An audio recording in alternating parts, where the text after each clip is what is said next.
Good morning. Can you believe it's Wednesday again? Already. And you notice Ann Hamill is missing out of the middle of this picture. She is, but she'll return soon. Well, we look forward to seeing her again. And you know, we all have a little bit of vacation to use up at the end of the year. That's how it goes, isn't it? Yeah, so you'll see us kind of come and go a little bit for the next few weeks, won't you? All right. Well, do you know today's blog, or today's On Point newsletter, had the pictures of all of the Best of Show winners from 2018. It did. And it's wonderful to be able Wasn't to that fun to revisit see? those quilts. And I don't know if you looked at it like I did. I knew we did 6 shows, and I counted 1, 2, 3, 4, 5 pictures. Well, I'd forgotten that Pat Holly won 2 different Best of Shows. She did. You know, we don't have that happen very often. So this is kind of something a little different. Special, isn't it? Sometimes they'll win. That quilt was special. It was special. But you know, sometimes they'll win Best of Show in one show, and then we have different quilts and different judges in the next show. They may win a prize, but it may not be the top prize. So this was a little bit unusual. And that is really neat to know that we have different judges at all of our shows, don't we? We do. Yeah. And of course the quilts are different. There will be a few of the quilts that are entered in multiple shows, but for the most part, the quilts are different from one show to the next. It's always so fun to see. I know. The quilts are the best. Yes. Our favorite part, aren't they? Yes. Well, and so that also, I just want to remind you that registration is currently open for both Daytona Beach and Lancaster. You just go to quiltweek.com.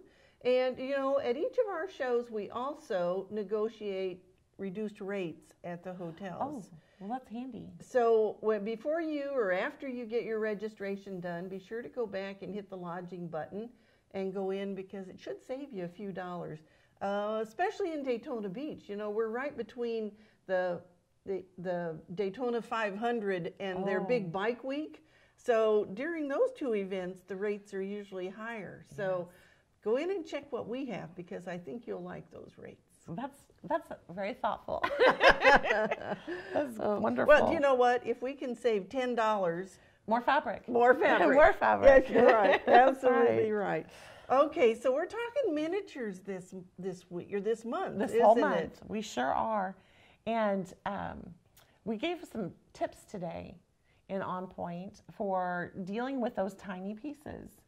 And I was a little surprised to learn that miniature scale is like 1/12, typically for like dollhouse size. Dollhouse, yeah. If it's a true dollhouse miniature. That means like a 12-inch block turning it into a 1-inch block. Is not going to happen. Oh, wow. So I was really curious about tiny pieces. Of course, we're working with tiny pieces with the countdown with our 4-inch finished blocks. Right. And so we've had a lot of good suggestions from different people about how they're dealing with those as they piece. One that I find particularly helpful whenever I'm working with really tiny pieces is to make them behave as much as possible. I like to starch the fabric before I cut it. Right. And that so helps. I get it all ready and get it starched out, and it maintains its size better. It doesn't get warped as easily. And when they're so tiny, they're so easy to get bent out of shape. Well, and you know, it isn't very hard if they're not starched to just wiggle that a little bit as you're sewing, and now that block or that half square or whatever it is not the true size anymore. No, or it will turn into a parallelogram. Now, my favorite tip out of all the tips that we have on Point today was, if you have one, put on the single hole plate on your sewing machine, because I don't know if you've had this happen, but I know we have. Oh, yes. And that is, it wants to pull the whole thing down there on that first stitch, and it goes, and then you got a wad of thread. A whole wad.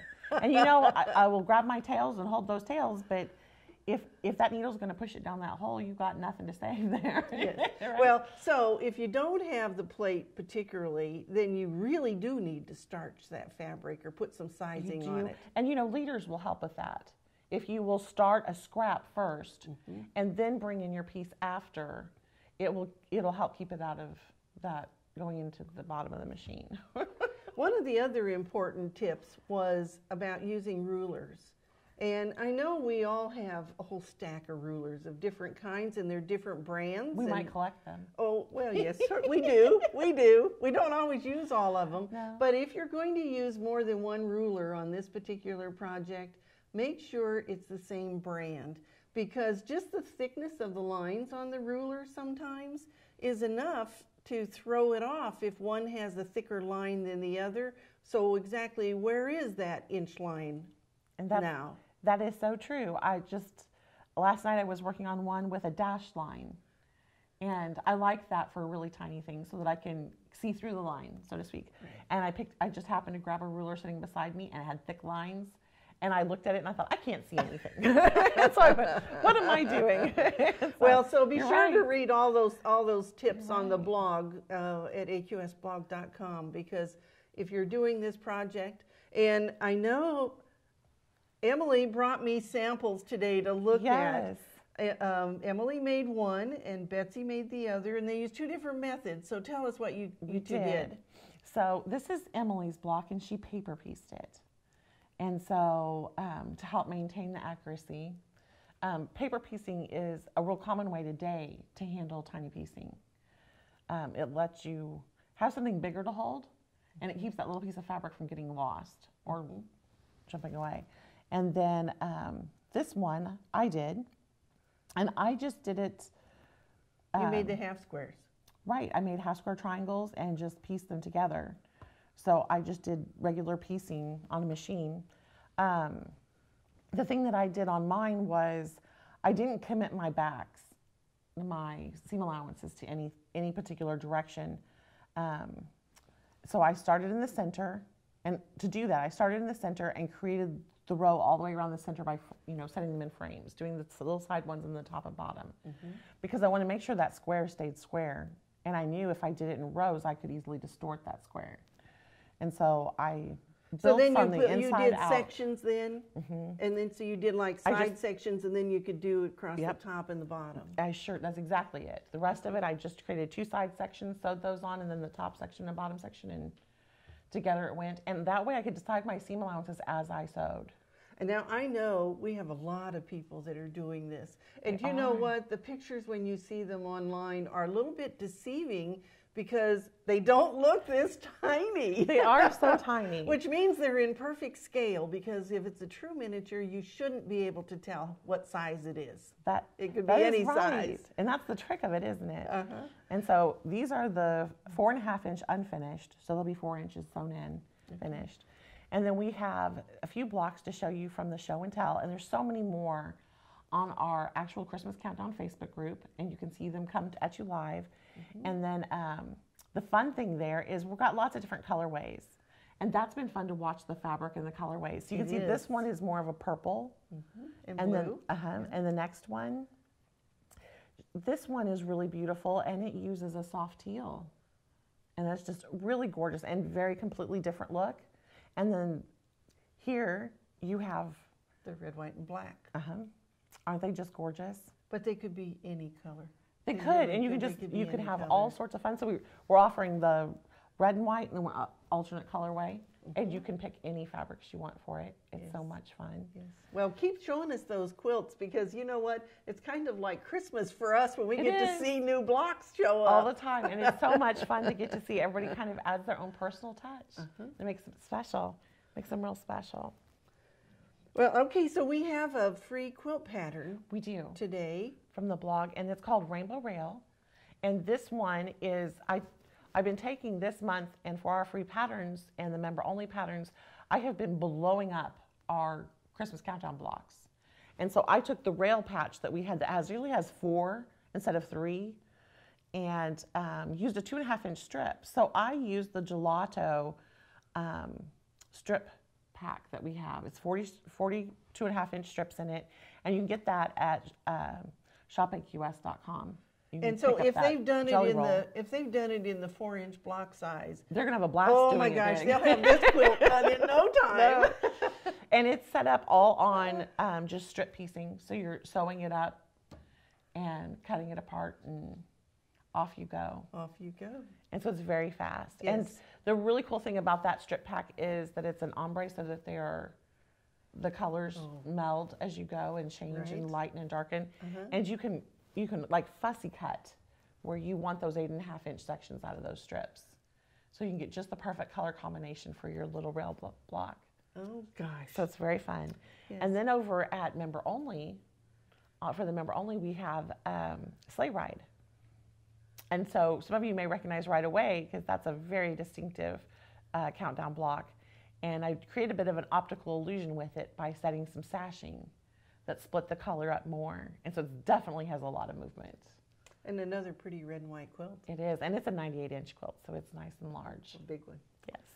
Okay, well, and I know that you are all busy decorating and making ornaments. Oh, yes. And so today, Betsy ran 8 ornaments in our On Point newsletter. And we have a little something for everyone, all the way from wool applique birds with some shashinko on them. And then we have the Prairie Point pine cone. We have the Moravian star was one. That's always which is a English favorite. paper piecing. So there's just all different types of techniques and time. And so you can pick what you like and do something special and unique just for you and for someone special you want to give it to. Right. If you want to do that.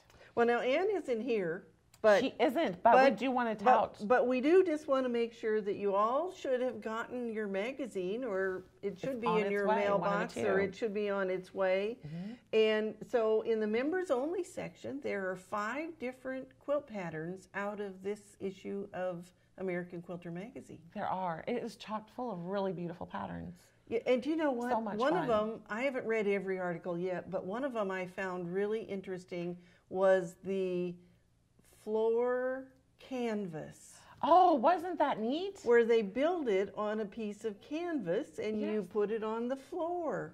It's beautiful. Yes. So, yes. You know what? We try to bring you new things, and this is one of the new things that we have in this issue of American Quilter magazine. It's a lot of fun. Do you know, we've been trying to give you a project each week of something that you could make that could be a gift. And today's project is Bonnie's dog bone pillow. And it's one of my personal favorites. And I've made a lot of these, but I want to show you how easy it is. We're going to provide the pattern, and when you print the pattern, it's going to be in 2 sections. And so you'll just have to glue them together. So that's the pattern, and so I've already done that, where I made myself a pattern. And then out of 3 fat quarters, that's perfect. you can make 2 pillows. So if you look at mine, I think just every used quilter has 3 fat quarters. some coordinating fabrics of fat quarters, and so that was what I used on that one. This is a line of fabric from Linda Poole, and you can see that it is that dark green and a light green and a medium green, so that you get all 3 of those colors, and it just makes it kind of fun. That's beautiful. Now, I have to tell you, I carry one of these pillows. I travel a lot. I carry one of those pillows with me, and what's cool about it is, here's your carry-on bag. It will fit this way at one end of your carry-on bag. Oh, nice. So it doesn't take up a whole lot of room. You put the strap on and swoosh it down, and away you go. There you go. So, all right, so we've cut these out, and I'm going to show you, because there's really only one little trick at doing this. And that is, I took 2 of the pieces, right sides together, and at this end, at the fat end, there's a little clip spot. Yeah. And that's the key to sewing the whole thing together. So I'm going to pin it for the first round all the way around to the other slit. Okay. And now I'm going to sew that, and you would want to backstitch when you do this. Okay. Okay. All right, so once that one's sewn, you're going to open it up, and now I have the 3rd piece, and of course, again, you're going to match those slits. Okay. Here's my slits. Going to match those slits. We'll pin it, and again, we will sew around to this end. And so you're just pinning to just this one layer. That's right. Okay. That's right. And then you have one final side seam to sew. Now, I always mark it because it's real easy to forget, but you have to leave about a 4 or 5 inch slit to be able to stuff it. And so I usually will mark that with a couple pins right there, just as a reminder Now, Bonnie, whenever you do that, do you backstitch at those I do. spots? Okay. I do. And I would backstitch here too. Because that's a weak point, isn't it? Where it all comes together. Yes, and in fact, when I get the pillow all done, I usually go back with a thread and needle and stitch around that and pull that up good and tight. Mine goes in the washer almost every week. I sleep on it at home too. Oh, that's wonderful. And so it gets laundered a lot, and that's the only place that it usually comes apart. Okay, so let's talk stuffing. Yeah, that's what I was going to ask you next. What kind of stuffing do you like to put in those? Because mine is wonderful. Well, this is a Morning Glory's cluster stuff. And I'll tell you what I like about it is it doesn't clump, it doesn't bunch, and it really just looks like polyester fluff. Oh, it does. But it's different than lots of the other polyester fluff that you get for stuffing. It's like in little pellet size almost. And so your pillow just gets softer as you make it. So again, that's cluster stuff, and it's by Morning Glory. You can wash it and dry it. It's hypoallergenic, so if you have allergies, that's not an issue. Wonderful. And voila, your pillows all done. I forgot to say you do have to go back and stitch this closed, and just make sure you take tiny stitches because again, it's a place that could come apart. Okay. Okay? Well, that is a great idea. Now, I know some of you have been making pillowcases. And, oh, yes. And they've been making the potato bags. Yes. And eating potatoes. Do you know what? I went Took home, to the potato bags. and cooked a potato for me for supper that night. I sure did. That's great. And so every week we bring you a quilt. And so today's quilt is Geese in a Row by Bev Getschel. It's beautiful. And isn't it fun how she leads your eye around that quilt with those strong triangles? Yes. That value difference is so strong. It is.